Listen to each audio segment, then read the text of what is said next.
you can't really have any floats here, right? With a guy behind you. I mean, it's just really, really hard to have nothing here when you call like the 500. So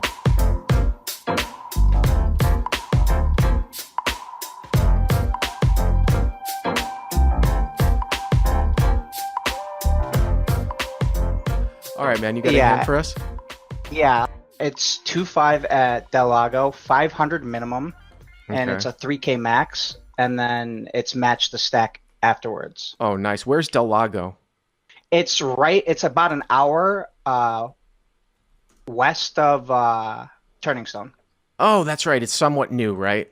Somewhat new. Yes, it opened up in the last 3 or maybe 4 years ago. So it's west of Syracuse then? Yes. Okay, in between Syracuse and Rochester. Interesting. Yeah, of course, pretty much. It's an hour drive, and then Turning Stone is 2 hours. Yeah, of course, I went to Syracuse, so I'm familiar with Turning Stone. All right, so 2-5, and what are the effective stacks here? So I'm effective with the main villain for 2,800. Okay, so 2,800 effective. Okay. Yeah. Yep. So basically, it plays like a 5-10, and there was a straddle on the button this game. And then it folded to the low jack, who I'm very good friends with, and I would say he was probably the only other like good, competent player at the table, and he made it 45. Straight folded 40, to me. No straddle, no straddle, just a straight. Well, sorry, it's just button straddle, big blind completed, and then he made it 45. And you're on the button, is that right? No. I'm in the hijack. I'm next to act. Okay. So button straddle. All right, so 2-5 and then 10 on the button. Let's just slow down here. Big blind completes. Okay, so big blind calls. And then low jack makes it 45. I make it 155 with King of Hearts, King of Club. And then it folds to the button, who is, let's just say he's a fun player and he has deep pockets, who cold calls the 155. Okay. And then it folds back around to him, and he makes it 590 after tanking for like 10-15 seconds. At this point, I don't really think I have a 5-bet range here, so I just flat. And the VIP player also quickly calls. On the button? Yes. All right, so just so everyone can visualize this. 2-5, 10 straddle. There's sort of a fun player on the button. The big blind calls. He completes the 5. Your buddy in the low jack makes it 45. You're right to his left in the hijack, and you 3-bet pocket kings to 155. The button, this fun player calls. I assume the big blind folds out. Goes back to the low jack, who 4-bets to 590. You call, and the button calls, and we're just a hair under, I would say, 1,800, right? Maybe yes. Like 1775. I had 1775, yeah. All right. And I also wanted to say this one little tidbit about the fun player. I had stacked him about 10 minutes earlier. Well, I doubled up through him. He had a pretty large stack, and he was pretty steamed about that. So it seemed like every time I opened up, it didn't really matter what he had. He was just trying to, like, I guess, come after me. I mean, the one thing that I would say, there's a couple things to be said here, right? It's interesting you say you don't have a 5-bet range, and I think that's probably fine. It's just a couple of things about sizing. Your 3-bet is I would say just a tad on the small side with these stakes. The other thing, I don't think it's too far out there, but the other thing to note is that the low jack now is definitely incentivized to 4-bet with a wider range because that fun player called in between. So if you take the fun player out, right, I think that the 4-bet from the low jack would actually be much, much of a stronger range if the button had just folded pre-flop than it is here because there's extra dead money in between. Yeah. So let's keep that in mind here too, right? Yep. Okay. All right, let's go to the flop. The flop is Queen of Hearts, 7 of Diamonds, Deuce of Spades. So total rainbow. Queen, 7, deuce. Okay.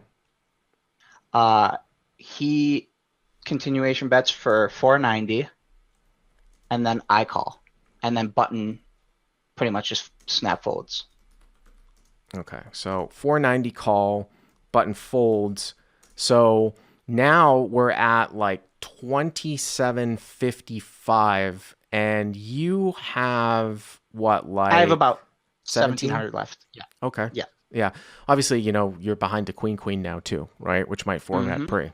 So 490 call, button folds, 27.55. You got about a half pot size bet left. Okay. Yeah. Yep. And and then the turn was the queen of spades, bringing in the backdoor flush as well. So the turn pairs the queen, Yeah. brings in the backdoor flush, obviously cuts out on the pocket queens combos, right? From Yes. 3 to 1. Okay. And it goes he tanks for about 30 seconds, checks. Okay. And then I'm not sure, but I feel like this should go check check very often. I Mm-hmm. feel like I should even be checking any like ace queens, king queens here, so I also check back. I feel like it's just a range check for me. Well, when you say a range check, you're I guess what you're saying is that you just don't really have any queens here defending to a 4 bet.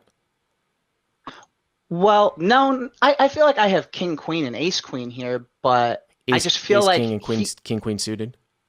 yeah, I feel like he can also have it here, and I just feel like he's also range checking, so I just checked it back because I feel like he could also Yeah, have I that. mean, I don't know if we're on the same line with the semantics, but you could do this as a pot control check a little bit here too, right? Because it's Hmm. 1400, you get a half pot size bet left. You don't really have to protect against much here either, right? Yeah. Like if he has ace king, like he's got 3 outs. So because it's Yep. multi-way, it's really hard for me to find. It's multi-way and on this texture, you can't really have any floats here. Like where you could sometimes do variable sort of 1/3 to 1/4 in position turn sizing with your specific hand for protection, you have to sort of take into account, well, I'm going to make this bet with my floats.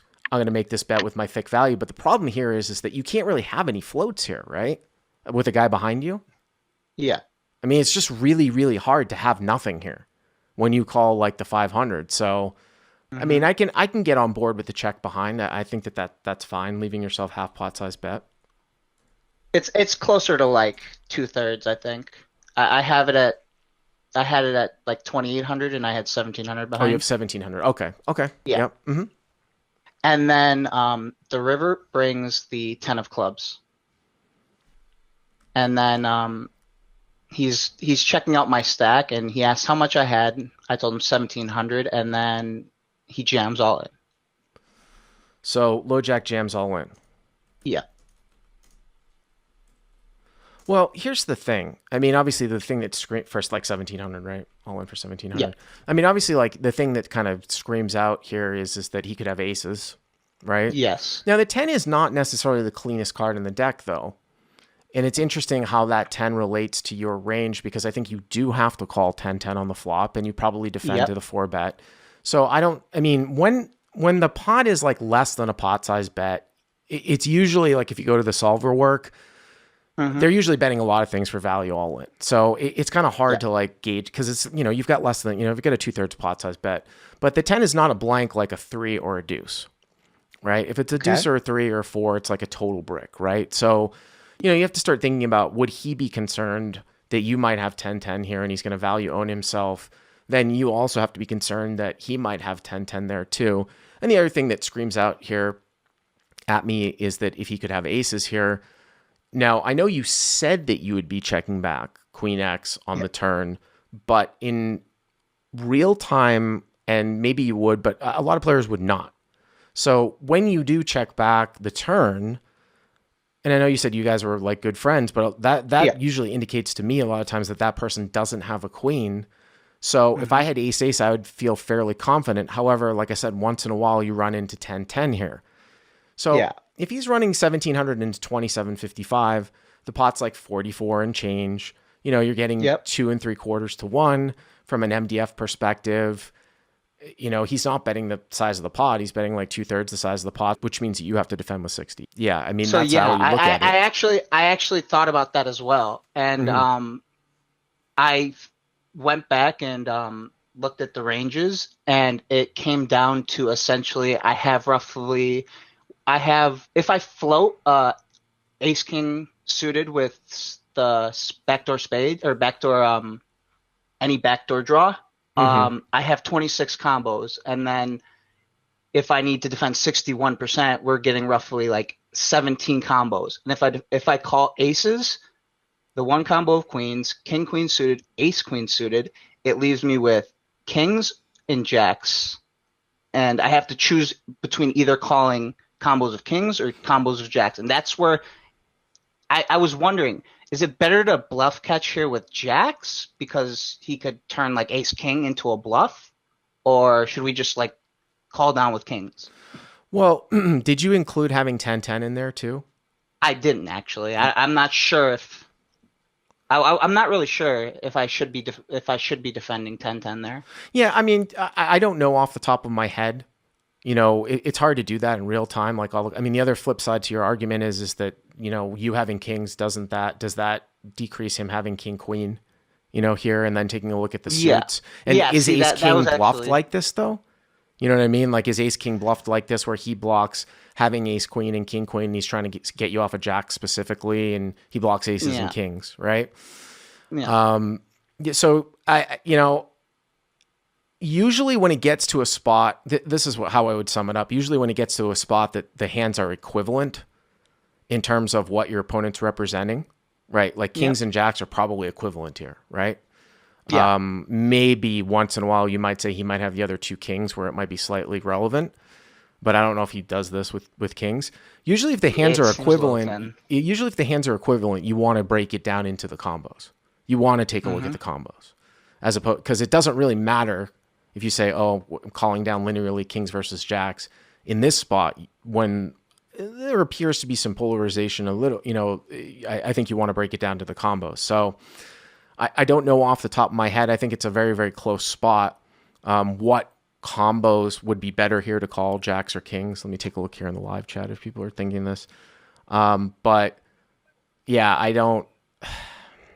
And the other thing too is, are you calling ace king suited here to the bet with a backdoor with a guy behind you? I mean, I guess it's possible. See, I feel like I am because I feel like the button's range is just so wide, and once I call, like it's going to be harder for him to continue with very many hands. Yeah. I don't know, man. I mean, he says it's your friend. Does your friend like to bluff you? I think it's probably, you're pretty Well, indifferent here. he's like I said, like I feel like he's the only one that I feel like would actually like not be under bluffed in this spot. I feel like he would bluff an appropriate amount. If you think he's going to bluff an appropriate amount, I think that this would probably Yeah. be a call, because that would Yeah. mean that would assume, and then again, we go back to preflop where now he has a wider four bet range. Like, this would be a much scarier scenario if you were just heads up. But now all of a sudden, when you throw in a few extra combos of, the ace five suited, maybe the ace four suited, maybe some random suited connector, because this fun guy on the button called, then if he's wider and then he doesn't underbluff at the end, and sometimes those bottom combos end up with absolutely no showdown value. Like maybe he was starting a bluff with on the flop with 5-6 of diamonds, which was like a 3 straight flush, right? And then he just gave up on the turn. Now at the end, he has nothing. Yeah, he has to bet. Yeah, whereas, if you didn't have that call in between on the button, he wouldn't have that combo, right? So Yeah. call. what did Yeah. you Anyways, do? that is what I did. I ended Okay. up calling, Yeah. and unfortunately, he had aces. Yeah. Well, Yeah. just a But it little, was a little bit close of a spot. cooler. Yeah, a little bit of a Yeah. cooler. It kind of smelled to me like ace ace. And again, it's interesting just because you don't have that much in terms of the pot size. But if you get deeper, I don't think aces can go buck wild here on this river. Yeah, I agree. Like Yeah. it's only 2/3 basically. Right. And I Thank you very and I much for the had call. felt, yep. Appreciate it. Thank That was you. a nice one. Thank you. Yep. If you enjoyed this video, please hit that like button and be sure to subscribe to this channel down below.